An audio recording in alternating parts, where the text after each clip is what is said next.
Today we're going out looking for games. So there's a new game shop open in Havant. It's like a small town in the south of England, and we're going to go there today and hopefully there'll be some good deals. Hopefully.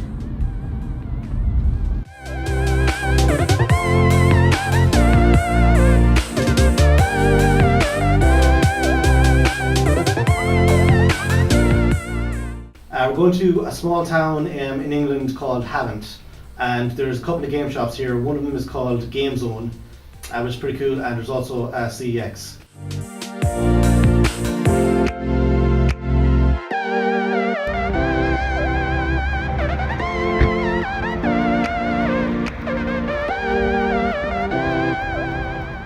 This shop, GameZone, it opened a while ago and I've been wanting to go there for a while, so today I just decided to go there.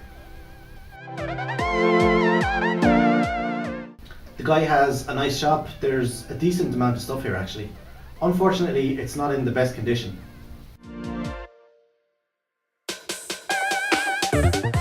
Can't spot anything too rare.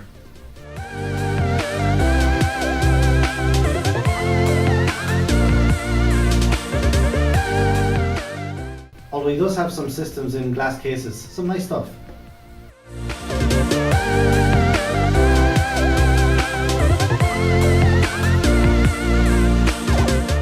He has some PlayStation 2 games in a glass case.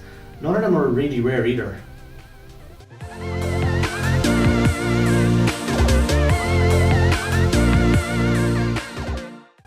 Oh, he does have Okami though. That is a good game.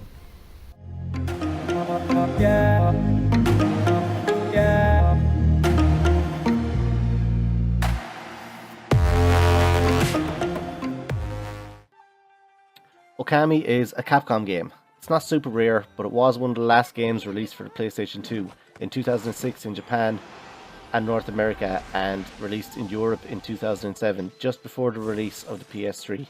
So this probably affected sales. It sold pretty well in Europe and North America, but sold quite poorly in Japan.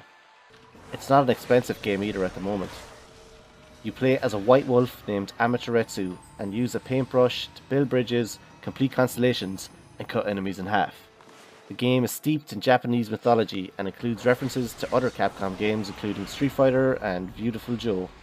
The game's design team, Clover Studios, who were shut down shortly after the game's release, said they originally wanted to have a game set in nature, but then settled on a mythical setting with a mythical deity. This game turned out really well. Definitely give it a try.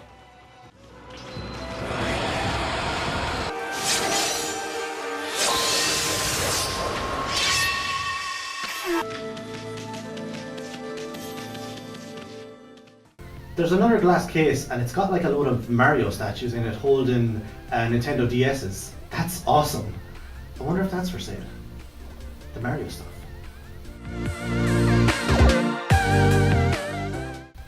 One of my collection goals is definitely to get all of the Mario games for Game Boy Advance and DS together. Like, well, obviously I'd want the DS ones boxed. It's tougher to get the Game Boy Advance games boxed because they're made of cardboard and they just go to mush. I got my DS a while ago and I absolutely love it. The box was all battered, so I'm always on the lookout for a DS complete in box.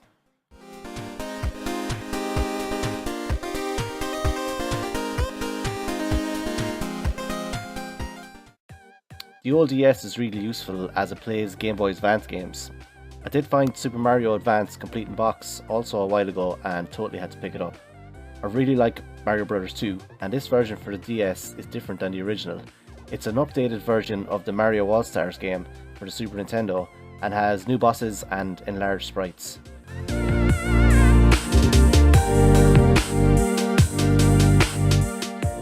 He's got a lot of PS1 games, but again, nothing really of interest.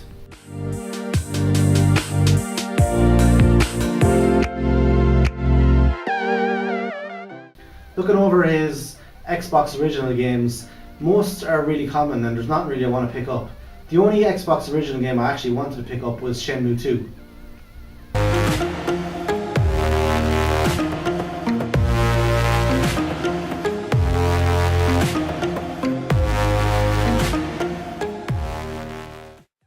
not really a massive Xbox original collector, but the only game I really wanted was Shenmue 2. I managed to get my copy for £18, which isn't bad at all. Shenmue and Shenmue 2, developed by Sega, were originally released for the Dreamcast in 1999 and 2001. The first game was a massive success, but unfortunately not enough people owned Dreamcasts, so its sales were apparently limited because the Dreamcast did not sell well. The second game sold only a tenth of what the first game did and was not released in North America, but the Xbox port did see a release in 2002. You play as Ryo and are searching for your father's killer. The Xbox game comes with a DVD of the first game's story, and the second game picks up after you get off the ship from where the first game ended. The game is excellent, and you alternate between working, searching for people or things, and fighting people. The main story has to be completed within a time limit, but there is so much to do and explore. You can play loads of gambling games for money, or you can even go out to the arcade and play some Outrun or other Sega games. The main story has certain objectives, but the game is so big, with every non-player character having something to say, as far as I can tell anyway. If you get a chance, try this one out, it's amazing. Shenmue 2 is amazing. Absolutely love it. Fantastic game. I've had enough for one day.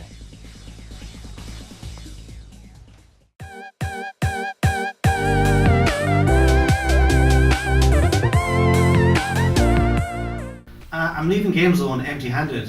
There's nothing. The problem is there's no prices on stuff, so I don't know how much stuff is. So I actually have to go and ask them, and then I'm pretty sure this is the same shop that's in a town down the road. And when I went in there, the guy he was looking up all the prices, and that's not a good sign if you're looking up eBay for prices for games, particularly if it's like quite a rare game.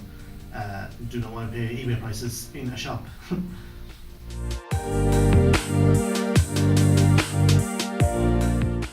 So nothing really of interest here. It's a nice shop though, I've got to say. It's a really good shop, and the guy seems really nice. I heard him talking to other people, so I'll definitely come back here again.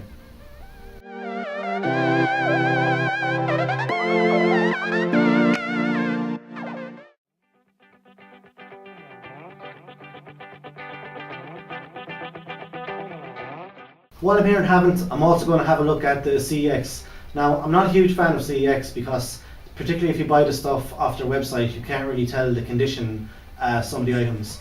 However, this CEX on Havant is really good. It's not too small. Some of the CEX are really small and pokey and you just can't get past people. But this one is pretty big, and there's a lot of room in the aisles to go and look at the games.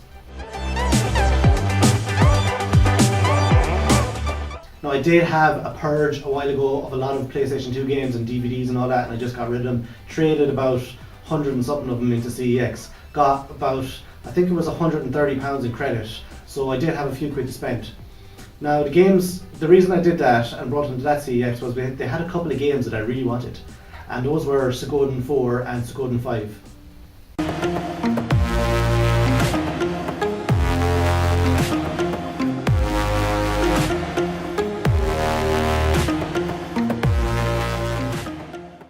Suikoden or Suikoden or Suikoden, not sure how you pronounce it, so I'm just going to call it Suikoden.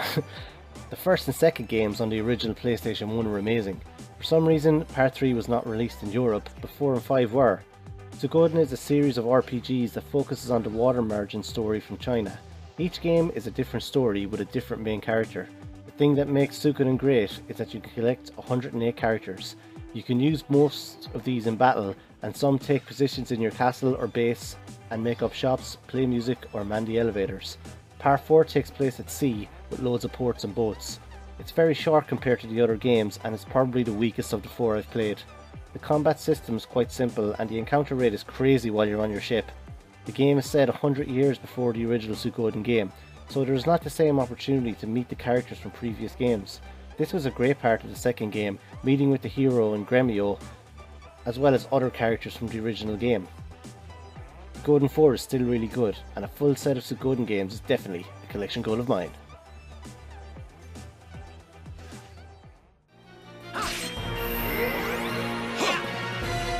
Let's go!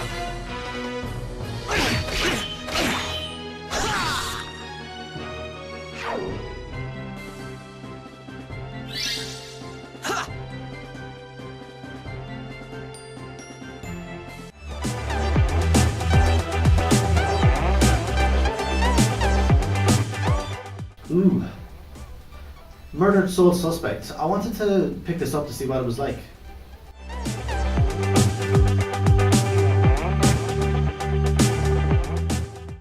Resident Evil Dead Aim. What a classic.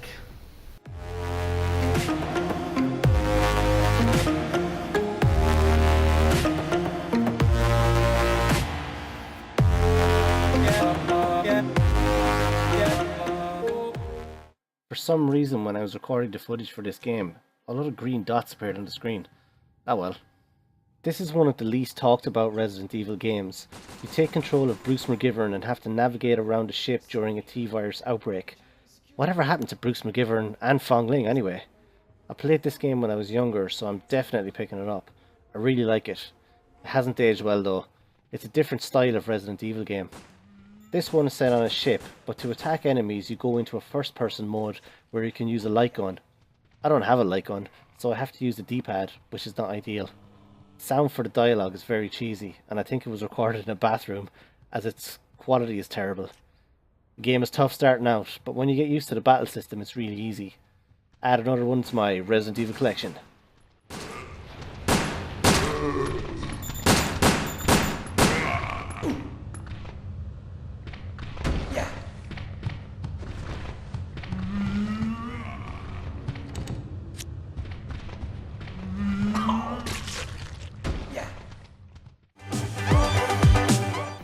Shadow of the Colossus. I want to pick this game up, but it's always in cardboard and it's never really in good condition. Plus I don't want to pay over £20 for it either.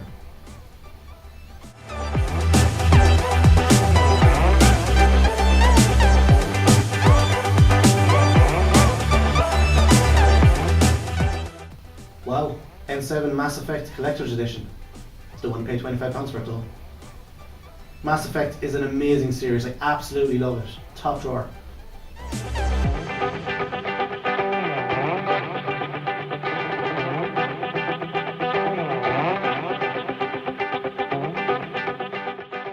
Ooh, Obscure for Xbox. I'll definitely pick that up.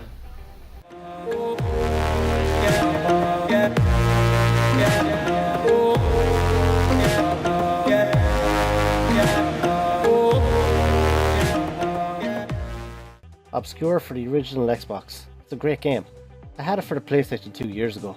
I remember it being really good. It's a survival horror game where you control high school students who are locked in their school at night. The story centers on a conspiracy involving the principal and experiments turning people into monsters. There is a 2-player cooperative mode as well as a single player, and this adds a lot to the game. Obscure did not receive good reviews, but I have a lot of nostalgia for it.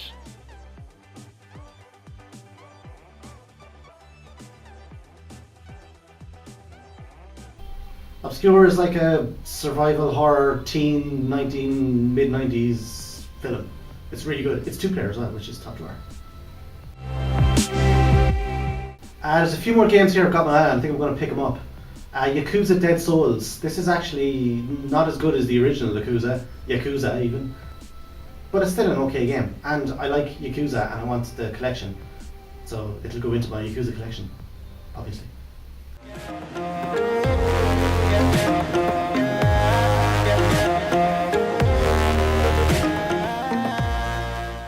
Yakuza Dead Souls. The original Yakuza on the PlayStation 2 is great. It's as close to Shenmue as you will get. Yakuza Dead Souls, however, differs from the original games, as instead of an organised crime story, this game is more like Dead Rising, where there are lots of zombies on screen and you need to do missions and collect weapons. There's an overworld with shops and non-player character type people, and you go from there into the quarantine zone to complete the missions and tasks. There's also an experience system and weapon upgrades. It's extremely easy at the start, with the zombies being dispatched with little effort, and the dynamic kills are absolutely awesome. The controls are a little wonky, similar to Dead Rising. The RPG-esque elements are good, but not fleshed out enough. If this element was focused on more, I think the game would be far more enjoyable. Even so, top quality game.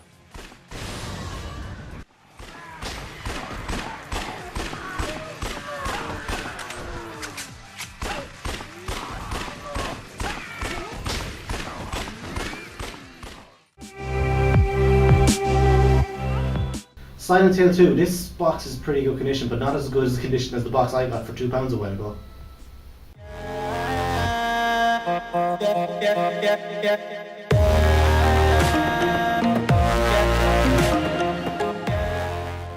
Silent Hill 2. I really like the first Silent Hill game because there's a good story. Harry Mason is trying to find his daughter and is helped by people like Sybil and Lisa Garland.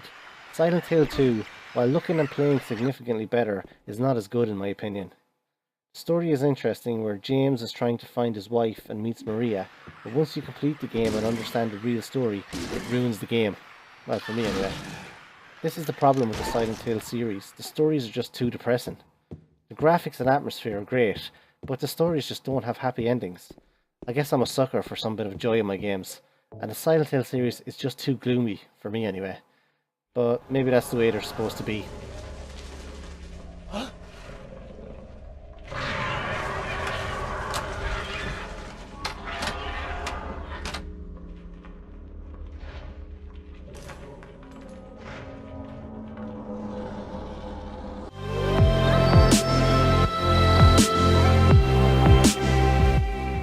Dino Crisis 2. Awesome. Got the original Dino Crisis a while ago.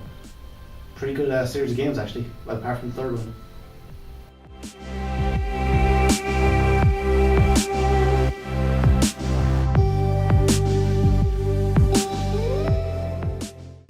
Hotel Dusk. This looks quite interesting on the DS. It looks like a text adventure game or something like that, so why not? I'll pick this up as well.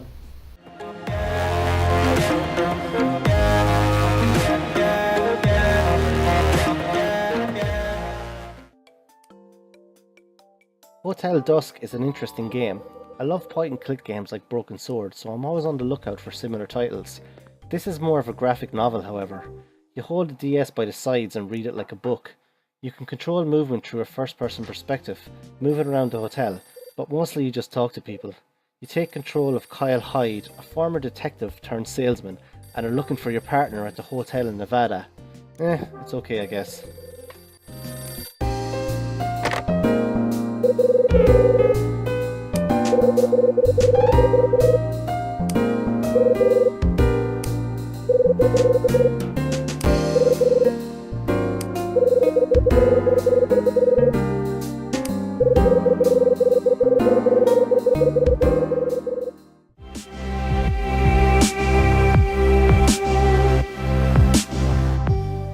Ooh, Thundercats. That was like a cartoon years ago. Looks interesting.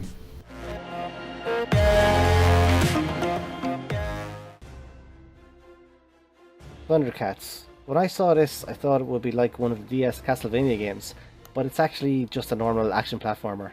You control Lion-O, and there's some nice cartoon cutscenes, but the game is not very good.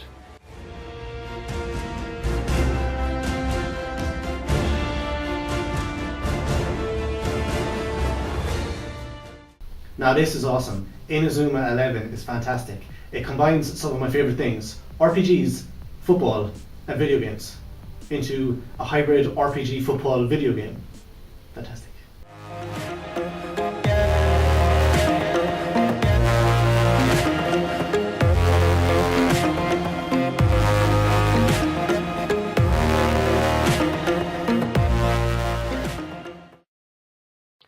Inazuma 11. I picked up the first game and I think the second two games are the same game, just have some different characters. One is called Firestorm and the other one is called Blizzard. This is Firestorm here. This game is great. It's quite hard to describe. You control the goalkeeper and have to recruit players for your football team. Then aliens invade and their way of taking over the planet is to challenge kids to football games. You play other teams and the aliens in turn-based RPG style football games. Some of the objectives are to keep possession of the ball, score a goal, or just get the ball. There's dynamic scenes where you choose skills for players and some are really cool. It's really hard when you begin to get the hang of it, but once you kind of figure out how to do things, the game is excellent. Inazuma 11 is played in traditional RPG style, only the football battle system is different from other RPGs. This game is crazy. If you have a chance, check it out.